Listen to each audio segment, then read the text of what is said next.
que vous faites partie de celles et ceux qui réclament l'instauration du référendum d'initiative citoyenne? Oui, je suis tout à fait pour.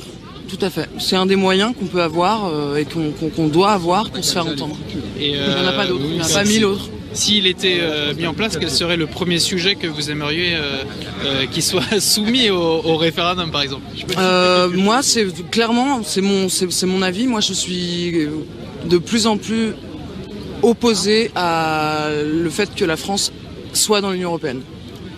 Donc le Frexit, comme nos amis britanniques.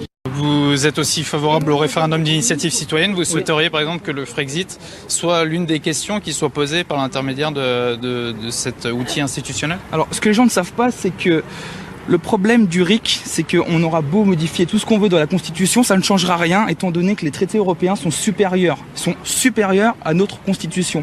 La France, elle appartient à l'Union européenne. Donc on pourra changer ce qu'on veut dans la Constitution française, ça ne changera rien. Le problème, il est là. Il faut sortir des traités européens, du carcan de l'Union européenne. Et c'est le seul moyen d'avoir une vraie démocratie. Avec le RIC, on pourra faire nous-mêmes, décider nous-mêmes de nos lois. Le problème, il est qu'aujourd'hui, il n'y a plus de souveraineté nationale. Le problème, il est qu'aujourd'hui, notre président, il ne travaille pas pour nous, il travaille pour l'Union européenne. Donc moi, j'adore l'Europe, il n'y a pas de problème, mais je suis pour le Frexit. Pourquoi? Le Frexit, ça fait partie des arguments justement de... C'est même peut-être le point numéro 1 de François Asselineau. Oui, oui, mais c'est pour ça que je le rejoins. Après, moi, je suis pas, comme je disais, une Asselinette, c'est pas vive à François Asselineau. C'est juste que je le rejoins sur son programme politique. Et j'espère que les gens qui nous écoutent vont aller se renseigner. Parce que le nerf de la guerre, il se trouve là-dedans. Donc allez vous renseigner. C'est pas à Macron uniquement qu'il faut en vouloir, mais à tout le système. Le système qui fait qu'aujourd'hui, le président de la France travaille pour l'Union européenne.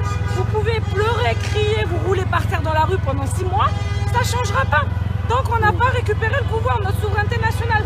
Voilà, tout simplement. Merci beaucoup, c'est comment votre prénom? Zaman. Merci Zaman. Merci à vous, merci beaucoup.